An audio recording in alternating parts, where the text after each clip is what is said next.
Good evening, ladies and gentlemen. We begin tonight with a story that has the entire world on edge. Tensions in the Middle East have escalated dangerously. It's not enough that he made an unhinged Easter morning post. Now Donald Trump just threatened nuclear holocaust against Iran. And what is Hakeem Jeffries doing? Nothing. Not even a bold. As the deadline set by U.S. President Donald Trump for Iran draws dangerously close. In a dramatic escalation, President Trump has issued a stark ultimatum to reopen the Strait of Hormuz. Bold statement delivered with cadence tailored for emphatic stress points. Well, the youngest member of Congress, Yasemin Ansari, just got fed up and delivered the kind of cunning political calculus that will cut Trump off at the knees, end this Middle East insanity, and show this country that a new generation of Democrats are willing to take the fight to Trump. Remember during Black Lives Matter protests when Trump wanted the military to shoot protesters and Secretary of Defense Mark Esper said no? Reopen the Strait of Hormuz fully by 8 p.m. Eastern Time tonight or face devastating consequences. Just hours ago, the president posted on Truth Social.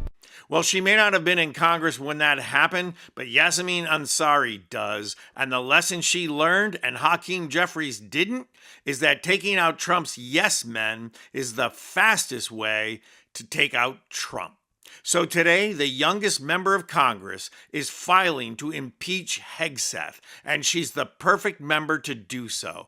Ansari is first-generation Iranian American, which means when she calls for impeaching Hegseth, the right-wing hate mongers are going to go crazy. Warning in no uncertain terms.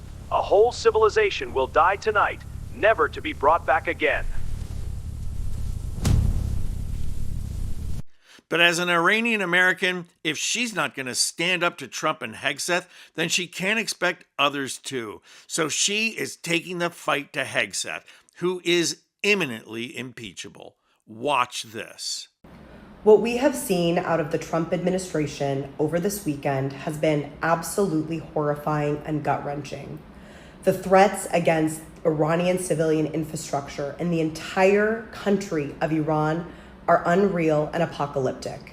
Today, Donald Trump said, quote, the entire country could be taken out in one night, and that night might be tomorrow night. That was his quote. Iran is a country of 90 million people. Threatening them with annihilation is a monstrous war crime and puts them and American service members and Americans at grave risk. It also only serves the interests of the Islamic Republic regime, further entrenching their power, providing them with a convenient boogeyman while punishing the civilian population. As a chief enabler of this illegal war, Pete Hegseth is responsible for directing this insane military action against Iran, which has already killed thousands of civilians, led to the unnecessary deaths of American service members, and displaced over 1 million people in the region. That's why I'm introducing articles of impeachment against Hegseth for repeatedly violating his oath of office and the Constitution, including the disregard of Congress and willful targeting of civilian infrastructure in Iran, like water desalination plants, like hospitals, like schools and bridges. As the top official in the Department of War, Pete Hegseth has the duty to comply with the laws, lead by example for other military officials, and uphold his commitment to the Constitution above all else.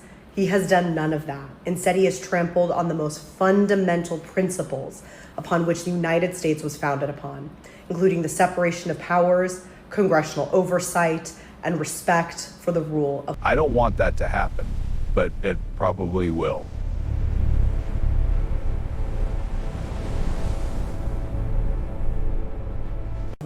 And now the genius of Ansari's political gambit is that Hegseth does not enjoy much political support, even among Republicans. Moving this to a discharge position when Mike the Johnson doesn't move forward on it will allow Republicans like Thomas Massie and others to move it to the floor where it can be passed quickly.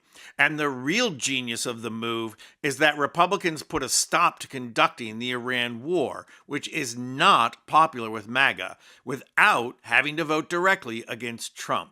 If the strait is not reopened, the U.S. military will target and destroy every major bridge and every power plant across Iran.